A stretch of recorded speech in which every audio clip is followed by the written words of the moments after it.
Hello दोस्तों, आपका मार्गदर्शन पे बहुत बहुत स्वागत है। तो दोस्तों, आज फिर ये जो वीडियो है वो माता लक्ष्मी को प्रसन्न करने के लिए और किस तरह से माता लक्ष्मी को प्रसन्न करके और हम अपने जीवन में गरीबी, दुख और दरिद्रता को दूर कर सकते हैं। तो दोस्तों देखिए, इस पे बताने की ज़रूरत नहीं है। जो आर्थिक तंगी से, जो परेशानी से जो व्यक्ति भी जूझ रहे होंगे, उन्हें ही पता होगा कि आर्थिक तंगी या समस्या क्या है। तो ऐसे में अगर हम प्राचीन मंत्र, ऋग्वेद का जो प्राचीन मंत्र है जिसे श्री सूक्त बोलते हैं, तो अगर उसका पाठ हम करते हैं तो ये हमारे लिए काफ़ी फायदेमंद होता है, लाभदायक होता है। क्योंकि दोस्तों ये मंत्र जो है इसमें लिखे हुए वह माता लक्ष्मी को समर्पित है और इसे प्रतिदिन पढ़ने से माँ लक्ष्मी खुश हो जाती हैं, प्रसन्न हो जाती हैं। और आप सबको पता है कि जब माँ लक्ष्मी प्रसन्न हो जाती हैं, खुश हो जाती हैं, तो चाहे हमारे ग्रह कितने भी विपरीत हों, पर हमें क्या है कि धीरे धीरे लाभ मिलना शुरू हो जाता है। तो हाँ दोस्तों, मैंने ग्रह का नाम इसीलिए लिया कि कभी कभी क्या होता है कि हमारे पापक ग्रह जो है वह इतने अधिक प्रभावशाली होते हैं कि हमारे जो पुण्य कर्म होते हैं वो करने के बाद भी हमसे पैसा रुपया सब छिनता चला जाता है, यानी बेकार की चीज़ों में लग जाता है और जो ज़रूरी चीज़ें होती हैं वो हो ही नहीं पाती हैं पैसे के अभाव में।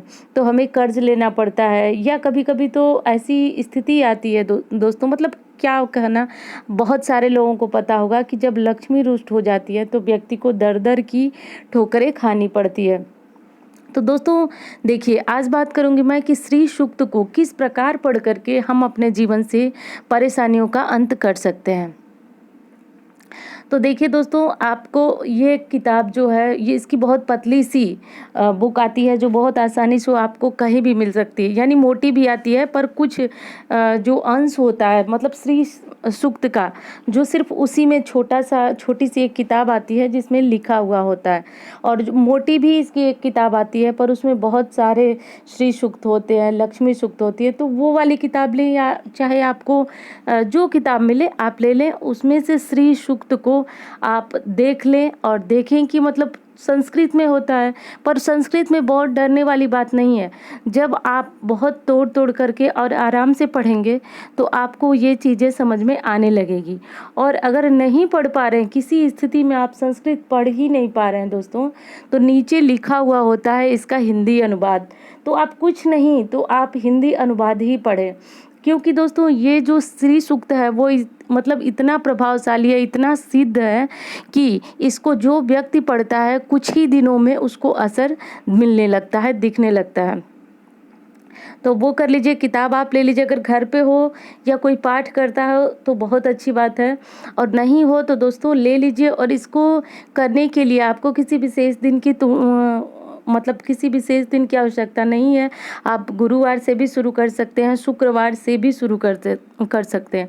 और इसको पढ़ने के लिए आपको समय की बात आती है, क्योंकि दोस्तों सही समय में जब आप कोई पाठ करते हैं, कोई पूजा करते हैं, तो वो आपको बहुत ज़्यादा लाभ देता है और लाभ देने के साथ साथ आपकी जितनी भी इच्छा होती है वह पूर्ण हो जाती है। और हाँ दोस्तों, जब आप ये पाठ करने बैठें तो कोशिश करें कि आप वस्त्र लाल रंग का ही पहने, क्योंकि दोस्तों हमें माँ लक्ष्मी को प्रसन्न करना है और उनकी प्रसन्नता के लिए हम यथासंभव वो सारी चीज़ें करेंगे। दोस्तों मैं ये नहीं बता रही हूँ आपको कि माँ लक्ष्मी को प्रसन्न करने के लिए आप कमल का फूल लाइए या बहुत कुछ कीजिए, क्योंकि मुझे पता है कि बहुत कुछ प्रतिदिन कर पाना संभव नहीं है। तो मैं बस वही चीज़ें बताऊंगी दोस्तों जो बहुत आसानी से हो जाए और बहुत आसानी से करके आप माँ लक्ष्मी की कृपा को प्राप्त कर सकें।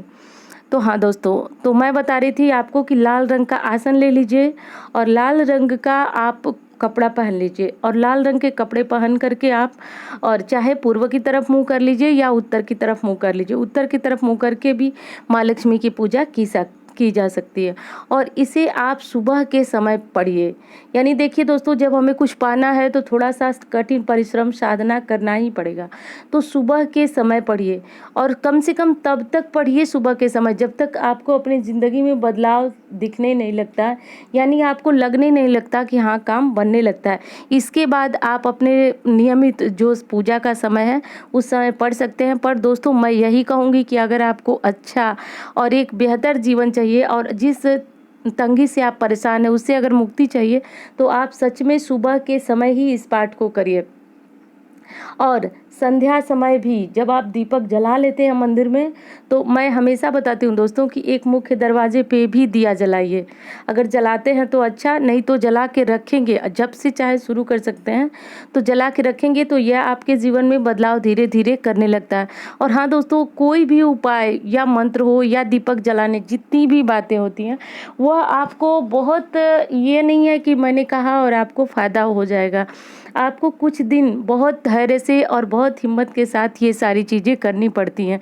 दोस्तों, मैं मैं इतनी चीज़ों को आप तक पहुंचाना चाहती हूँ जो बिल्कुल अच्छी हो और प्योर हो, शुद्ध हो, उसमें कहीं किसी तरह की बनावट नहीं है दोस्तों। तो मैं झूठ नहीं कहूँगी आपको कि 4 दिन में इसका असर दिखने लगेगा, या मैं कोई लौंग कपूर इस तरह का आपको टोटका भी नहीं बता रही हूँ। मैं सिर्फ वही चीज़ें बता रही हूँ दोस्तों जो हमारे वेदों में लिखी हुई हैं और जिनसे हमारे ऋषि मुनि महात्माओं तथा इस जीवन में, मतलब जो जिस समय की मैं बात कर रही हूँ दोस्तों, मैंने स्वयं देखा है, लोगों से बात किया है कि लोगों को इन चीज़ों से लाभ मिलता है या मिल रहा है, तब जाकर के मैं ये चीज़ें आपके सामने लाती हूँ।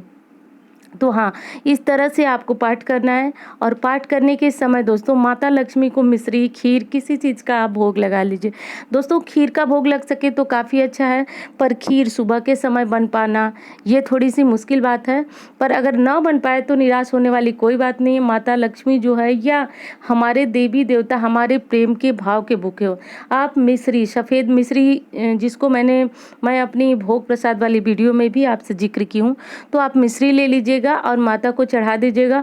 और इस पाठ को आप बहुत आराम से कीजिएगा। कोशिश करेंगे तो संस्कृत इतनी कठिन नहीं है कि आप ना पढ़ सकें, और नीचे उसका अनुवाद लिखा हुआ है। अगर कुछ नहीं कर सकते हैं तो आप हिंदी अनुवाद को ही पढ़ेंगे तो आपको लाभ मिलने लगेगा। और हाँ दोस्तों, एक दीपक भी आपको जला लेना है। अगर दीपक घी का हो तो अच्छा है, ना हो तो आप तिल के तेल का भी जला लीजिए।